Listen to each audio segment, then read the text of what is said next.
Donald J. Trump is calling for a total and complete shutdown of Muslims entering the United States until our country's representatives can figure out what the hell is going on.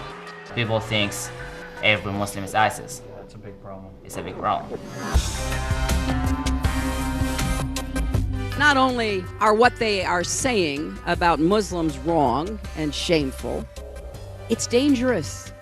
Everybody needs to feel safe in their home place and abroad.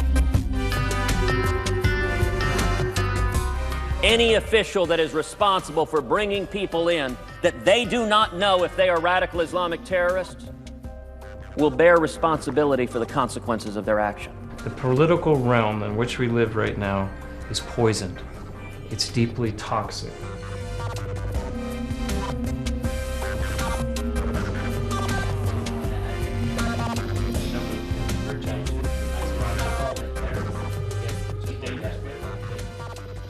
In defense of Donald Trump, his statement was not to just eliminate all refugees.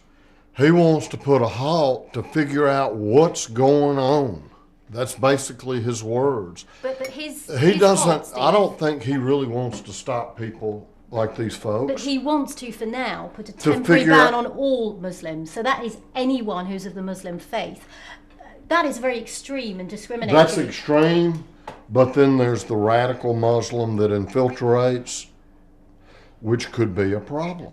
I believe that Mr. Trump is ignorant of the facts. The people who came as a refugee, United States government checked the history of their life like for 7 years ago before what they did. Mm-hmm. So they know everything they did before. Even us, when we came, we had to get our papers and everything we did like even when we were born till the year they told us we'd be a refugee. You know, safety first, safety first. I think it's safety, and I think one of the big things in the debate that I struggle with is the fact that I think that the community, the political community, which many people are following, say that safety and compassion are at opposite ends of the spectrum. Right. And I believe that is a false argument. If I would speak with Mr. Donald Trump, I want to tell him one thing, that he wants to ban all Muslim people. Islam means peace.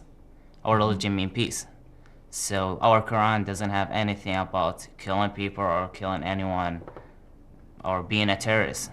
It's a certain segment of your religion that they refer to as radical Islam. I've heard that name. ISIS, I've heard that name. I've heard Taliban. I've heard all these names that we have been told by the news medias here and the politicians and others that they're out to harm the West. Mr. Donald Trump doesn't want, it doesn't matter if it took 10 years. Right. He just doesn't want you to be here.